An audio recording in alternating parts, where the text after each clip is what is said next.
think it must be like the 14th practice period or something. I counted it, but then me being me, I forgot how many. But anyway, I was impressed with how long we've been doing this. 2023 fall practice period. We have a Shuso Constance. It was a wonderful entering ceremony and sit. And Constance on Tuesday gave her way-seeking mind talk, which will be posted not on the whole YouTube network because we want to take good care of her. She doesn't want her whole life on YouTube, which is understandable. But you'll if you missed it, it will be there in a just for us. And the link will be sent separately. It will be on the newsletter in the place where the talks usually are. Okay. Did we do that before lecture chant? We did it. Yeah. We did it. Thank you. I'm fine. Don't worry about me. So we're going to start today, and Constance and I will take turns. Constance asked for particular parts of the Lotus Sutra, and so she'll be bringing those forward kind of in the order of the sutra, and I'll be filling in and providing the ground. I've taught the Lotus Sutra formally, I think, a couple of times over. I think maybe the first one I did was in 2010. It's Everyday Zen, right? Yeah, at Everyday Zen. Yeah, and I think it's on the Everyday Zen website. Norman taught it a couple of years ago, and it's on there. There's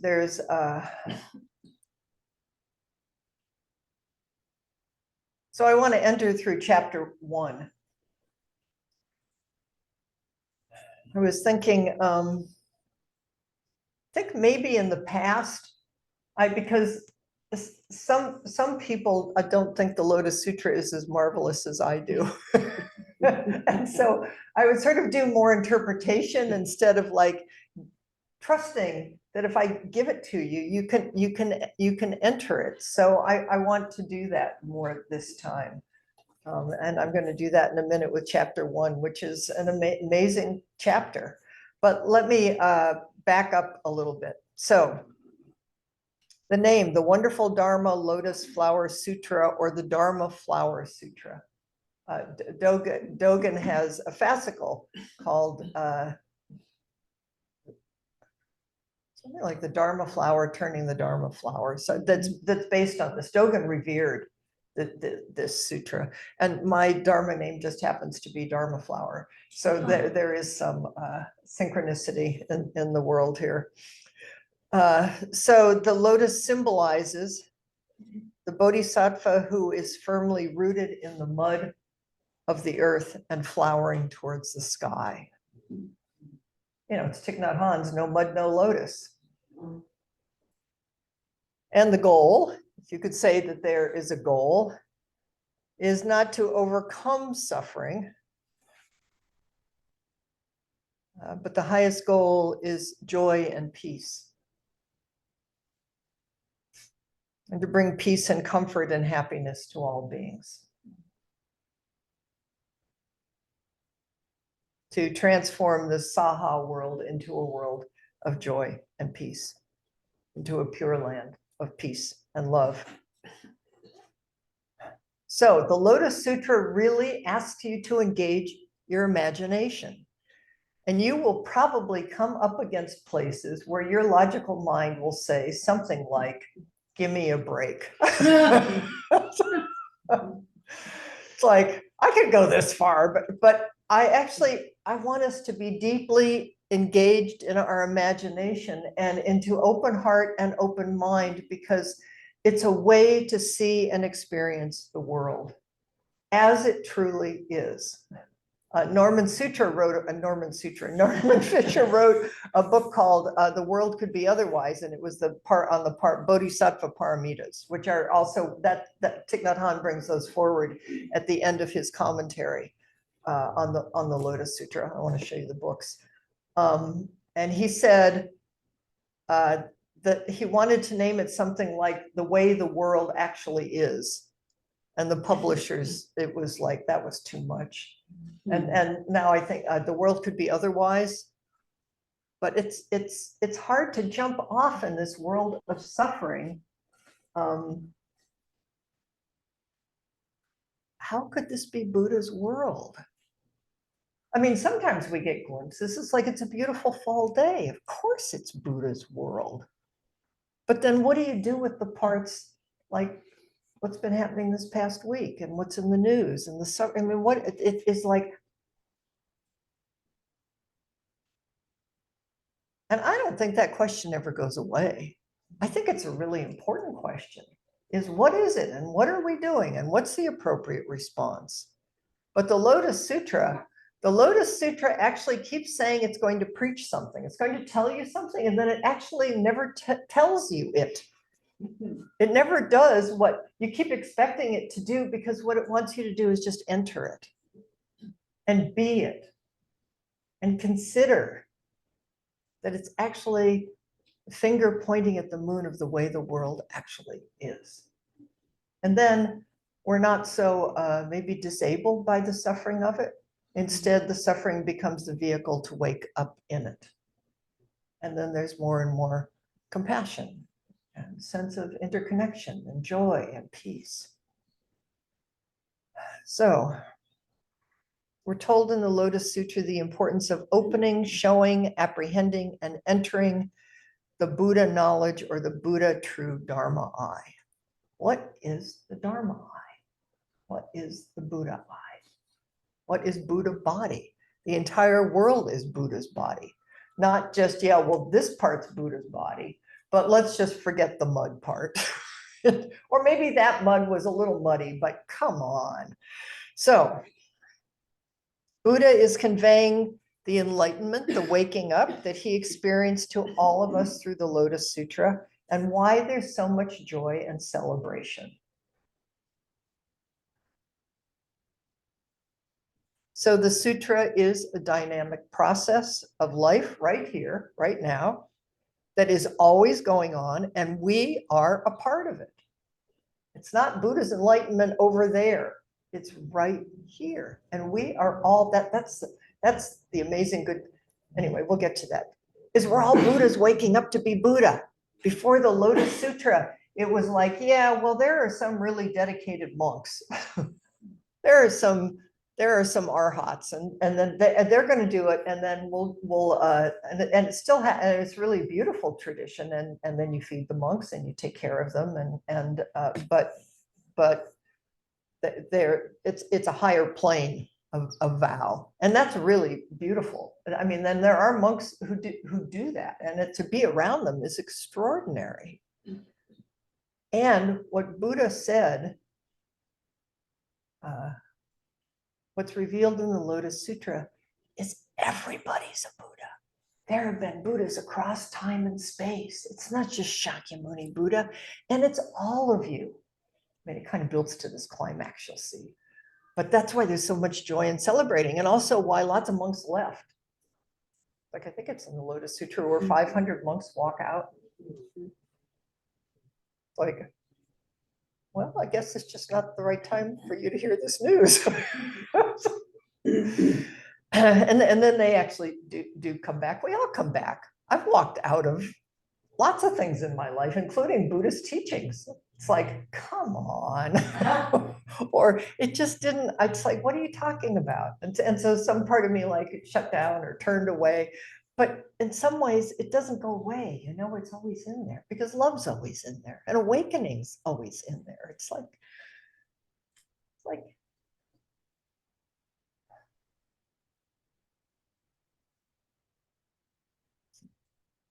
someone said, maybe it was Trungpa actually, but I think I've heard it from someone in our tradition say, is once you start something, you have to see it all the way through. Oh, and that was Mel said. Someone asked him what enlightenment was, and he said to see one thing all the way through.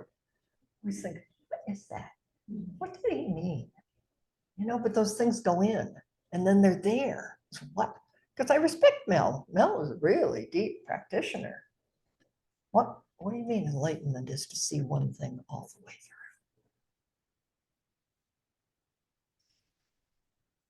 So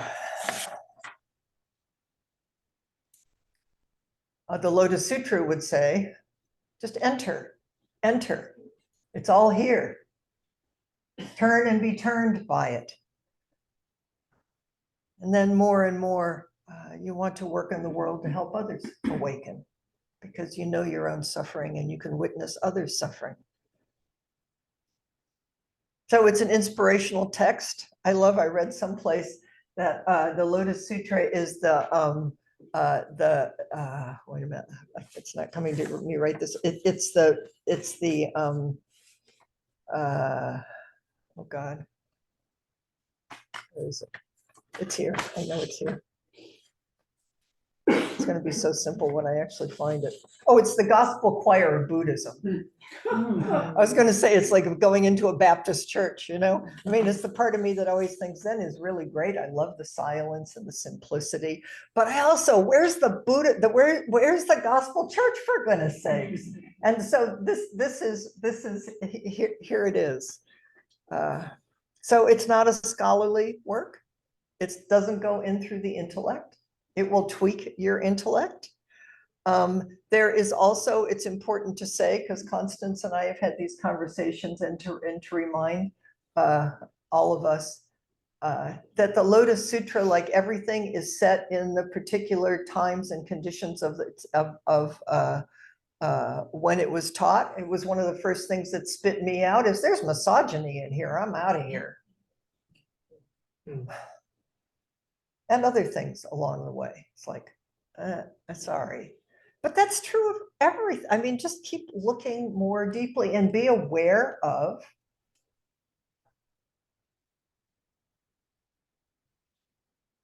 Buddhist tradition, like every tradition. There's a lot of stuff in it. You should question it. Don't put another head on top of your own, for goodness sakes.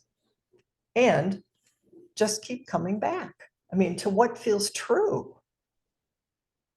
And if you need to spit some of it out, spit it out. And then take a breath and see where you are next. So, it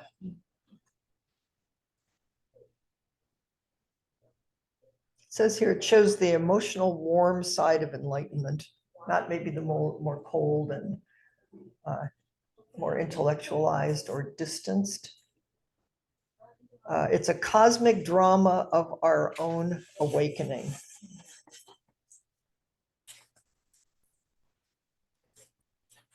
So the books recommend this one, Thich Nhat Hanh, Opening the Heart of the Cosmos, Insights on the Lotus Sutra, was republished as Peaceful Action, Open Heart, Lessons from the Lotus Sutra. I just got this one offline and it was pretty cheap. And as far as I can tell, it's the exact same thing. They just repackaged it. I like this one, but I like this one. And Jean Reeves's translation, although it's the whole translation, you can't download it online. So what we have on the website is, I think it's Bertram Watson. Yeah. So that's there, and you can push that link, and the whole Lotus Sutra is there. And I think, as I always say, because I enjoy it and it brings me pleasure, and maybe some of you will too, is it's really fun to look at different translations, because you really realize, oh, this person gave us this translation through their own experience, which is of course what we're always doing. And then you go and read another translation, it's tweaked a little bit, and you realize there's room in this for you to tweak it and for me to tweak it. But then keep studying, because you don't want to, the beautiful thing about having an ancient tradition is we all want to make things more simple and understandable. So you just keep, I mean, I didn't study for years, but I study now because it's a good mirror of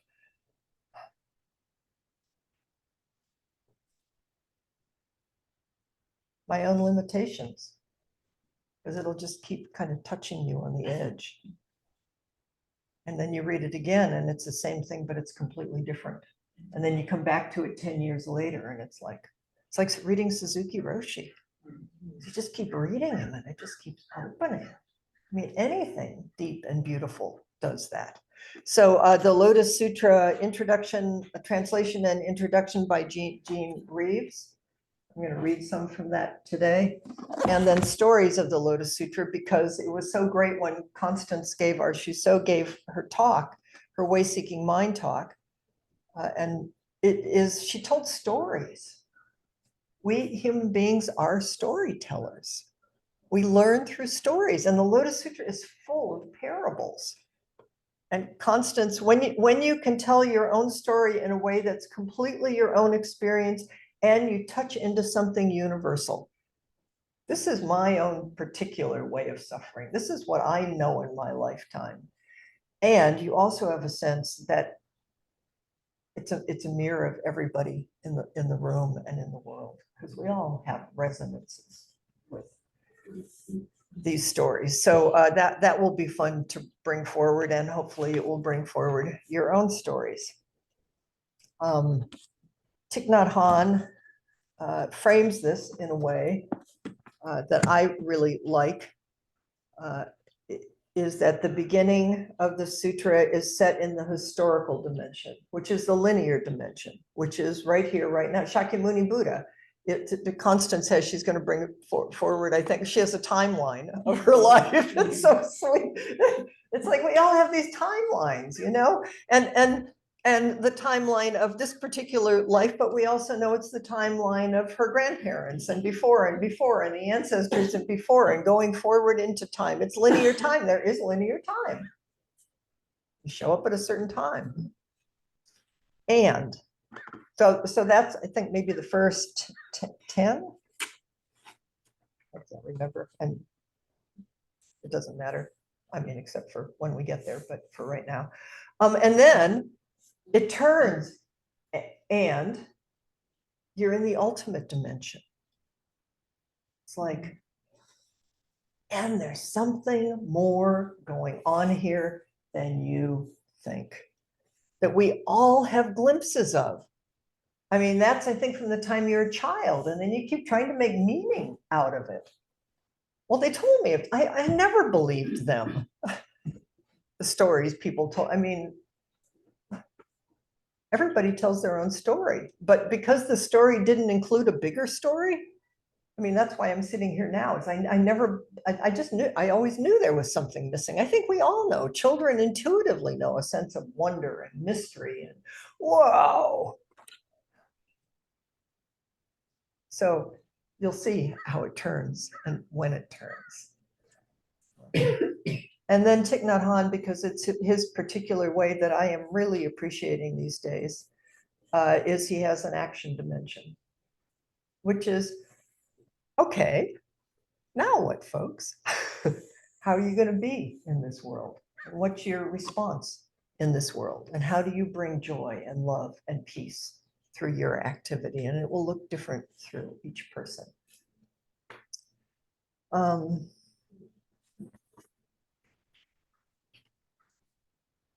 Okay, so here's what I thought I would do for today. Is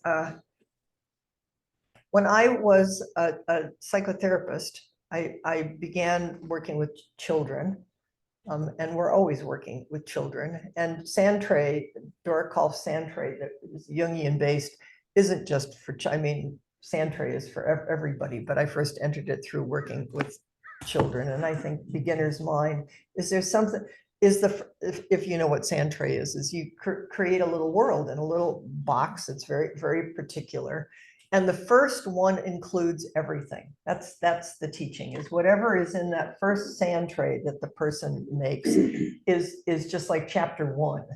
Everything's there and it will just keep unfolding, which is an interesting thing, huh? What we do, in some ways, a way-seeking mind talk is chapter 1 and it's all there. And now it's gonna unfold. So.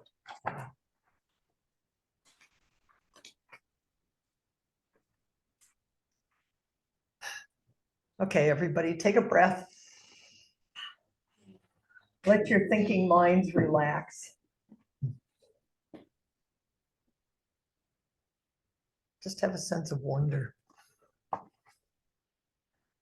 Begins with, "Thus is what I heard." That's how many sutras begin. At one time, the Buddha was staying at Rajagira on Holy Eagle Peak. So I said this at the sitting, I'll say it again. I've been to Vulture Peak in India. It's small. It's just like a little tiny outcropping. We're in the historical dimension.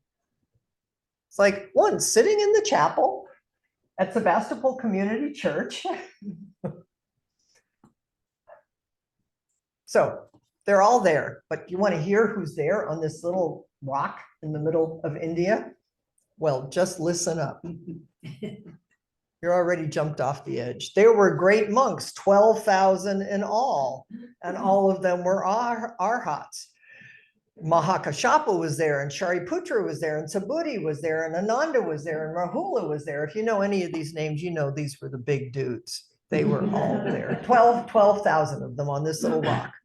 The nun, Mahabhajapati, was there, and 6,000 of her followers.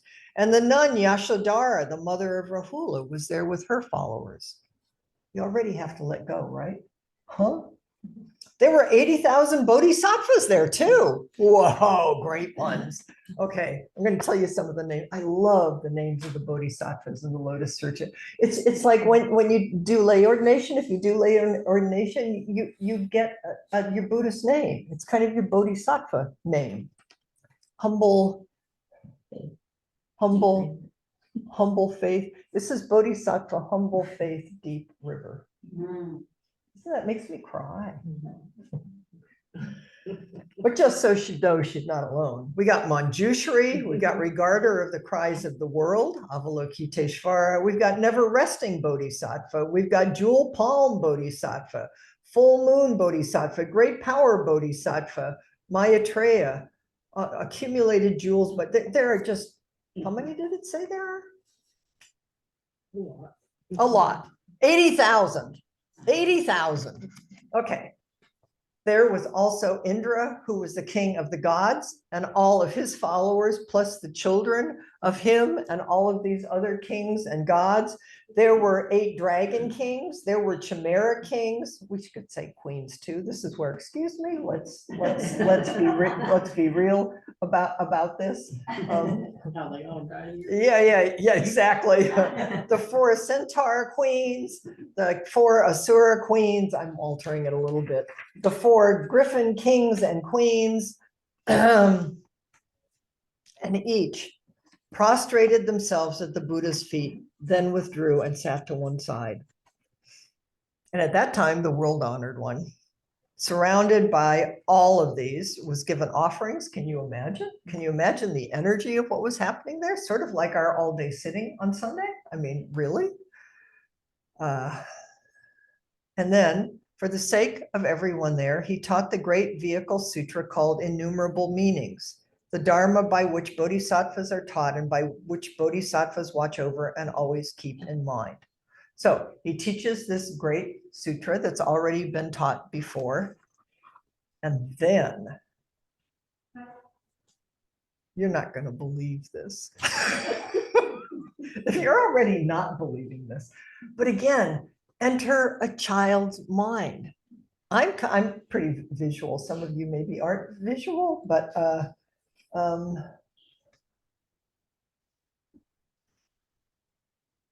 everyone was joyously looking up at the Buddha, and then from the tuft of white hair between his eyebrows, there are signs of a Buddha. If you go down like to the Asian Art Museum and you look into or anywhere where you go, some of them will have the traditional signs of a bodhisattva. So, tuft of white hair between his eyebrows, one of the characteristic features, the Buddha emitted a beam of light. Sorry. Doing a little theatrics, which is what this was, so that ordinary people could enter it. And illuminated 18,000 worlds in the east, down to the lowest purgatory and all the way up to the highest heavens. And in those worlds, there were living beings everywhere. So not just here do we have innumerable beings. Buddha is illuminating. It's like, you know, when the telescope goes into space and illuminates those worlds out there. Have you seen some of those more recent pictures? And you think, that couldn't be. What in the world are you telling me is the reality of this earth? I'm just me, and you're showing me the whole cosmos out there. This is what the Buddha's doing. And there's Buddhas in all of them. It's like, you think there's life just on earth? I mean, I don't know what it looks like, but come on, let's use our imagination here. So, so he's lighting up the whole world. And then Maitreya Bodhisattva says, now the world honored one has displayed a marvelous sign, but what is the cause or reason? It's like, what? Why are you doing this? And other people have questions too. What's really going on here? So what is the reason for this auspicious? And so Maitreya asked Manjushri, which is of wisdom. Maitreya is the future Buddha of loving kindness. Asked Manjushri, what is the reason for this auspicious and spiritual sign emitting such a great bright beam of light illuminating the 18,000 eastern lands, revealing in detail the splendor of all the Buddha worlds everywhere? You might say to a scientist who's illuminating, you know, the people who work, I always think, we all just have such different proclivities. Who is it who spends time on those telescopes or whatever they're doing these days, looking up into space? It's like, what are you doing? Astronauts, what are you doing going up there and out there? What's all this about? But all this is the Buddha and the cosmic realms. So what happens in the Lotus Sutra is it goes back and forth between prose and verse. And some of the chapters were added later. We'll talk about that a little bit, maybe to make it even more extravagant. And I think, I'll double check this. I think the verse was there first and then the prose was added, but I'm not sure. I think that's right. Does that sound right? Yes, Yes. Okay, good. Okay, we have an authority. not an authority, but I've read that. Yeah, you've read that too. Good. It's always too good when two good minds do it. So Maitreya says in verse, Maitreya Bodhisattva, wanting to say what he meant once again, asked in verse, Manjushri, from the tuft of white hair between his eyebrows, why does our leader and teacher radiate so great a light in all directions? The rain of Mandarava. So what happens in this is Mandarava flowers fall down from the sky, which is when we do Buddha's enlightenment ceremony, we toss flowers. So it looks like it falls down from the sky. You can probably tell this is one of the reasons I love this sutras. There are flowers falling from the sky. It's like, good, okay, I'm in. So there's a rain of Mandarava and Manjushaka flowers and fragrant breezes of sandalwood to delight us all. And for this reason, the earth became splendid and pure. And the whole world trembled and shook in 6 different directions. Sort of have a sense from the all-day sitting. Everything became a little more pure and a little more luminous because there was a whole assembly of bodhisattvas sitting there in deep vow to wake up with and for the whole world. So we could see the trees a little more clearly. And there were flowers falling from the sky, but they just looked like they were growing up out of the earth. And at this moment, the 4 groups, all of them, are full of joy, glad in body and mind, having obtained and seen something they had never seen or awoken before. I'm just reading little parts here. So the verse repeats what's in the prose.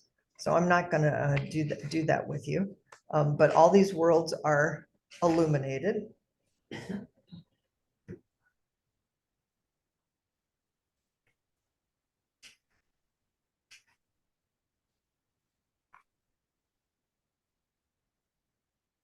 So Manjushri begins to answer because he got asked a question. And he begins to tell about sun and moon bodhisattva.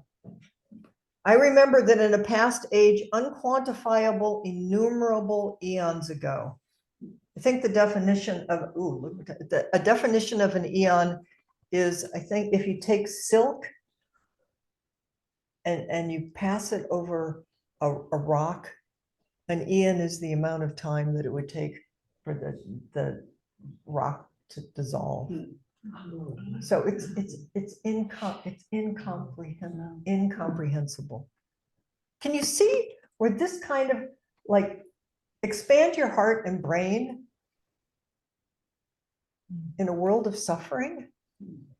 It's like offering a balm to the hearts and the possibility. It's like why you go to church and you gospel is it's you, but it's so much more than you, and you don't know what it is, but you can feel it. That's what's happening here. Okay, Manjushri says, I don't want to skip, I'm going to have to skip parts, but I remember that in a past age and quantifiable innumerable eons ago, there was a Buddha, the most honored of people, called Sun and Moonlight. That world-honored one preached the Dharma, saving innumerable living beings and countless hundreds of millions of bodhisattvas, and enabled them to enter the wisdom of the Buddha. So this isn't just happening now, this has happened before. And there are ones there who know that it's happened before and it's going on forever and ever. Having seen Sun and Moonlight Buddha long ago send forth an auspicious beam of light, just like now, just like, I was going to say Arshu So did in her Way-Seeking Mind talk, but I don't want to put her on the spot. I know that the present Buddha wants to teach the Dharma Flower Sutra. The present sign is like the previous auspicious occurrences. They are the Buddha's skillful means. We're going to talk about skillful means, which is chapter 2, which is another really important part of the Lotus Sutra, but not today. I'm just finishing this up. The present Buddha emits a beam of light to help reveal the principles of the true character of things. The time has come for people to understand. With your palms together, wait single-mindedly. It's like, please, just wait with open reverence of, I don't understand this at all, but here I am. The Buddha will pour the rain of the Dharma to satisfy those who seek the way. We'll get more into Dharma rain. This is another one of my most favorite. The Buddha will pour the rain of the Dharma to satisfy those who seek the way. If you're here and really listen, it's here and we're going to open it together because it's already right here. If those who seek after the three vehicles, meaning we'll get back to that too, but there are lots of different paths, and ways of entering and of being human beings. What we do is we think one way is better than the other, and we set one up against the other. And maybe you could say,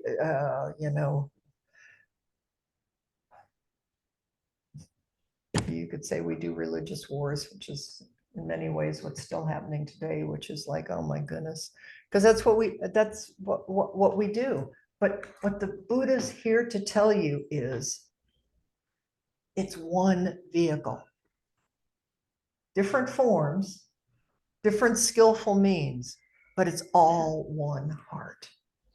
If those who seek after different paths have any doubts or regrets, the Buddha will remove them so that none would ever remain.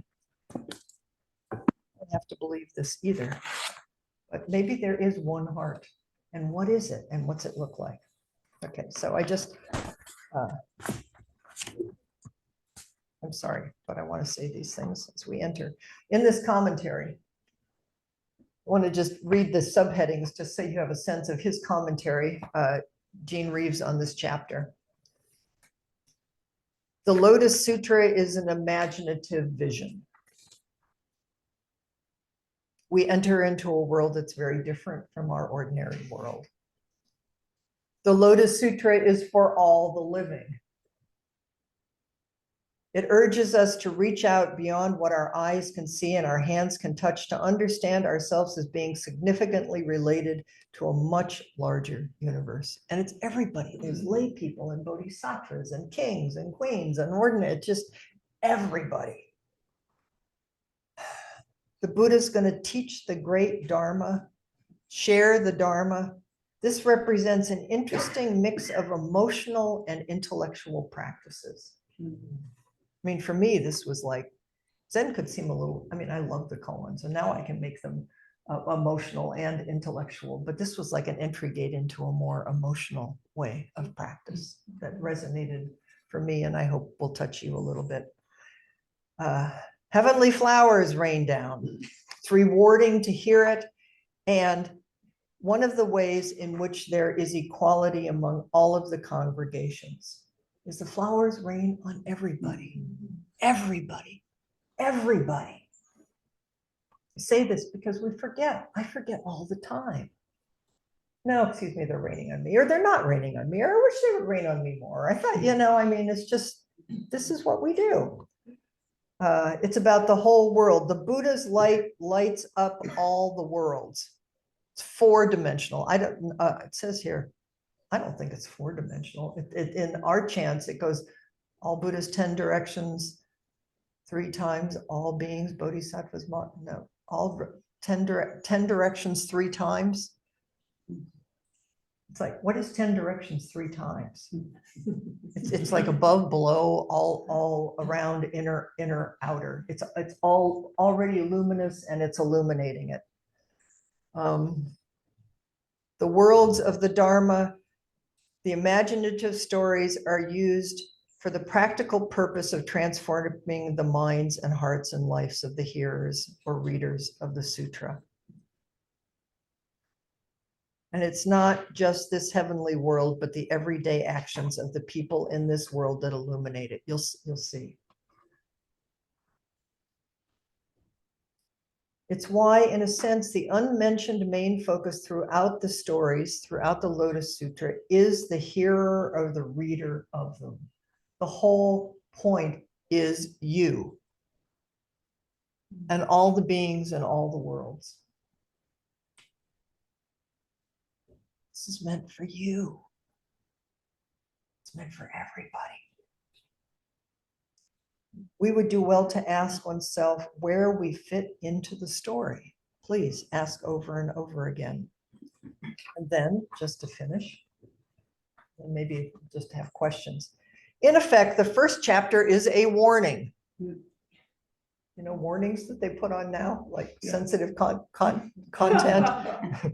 So here you go.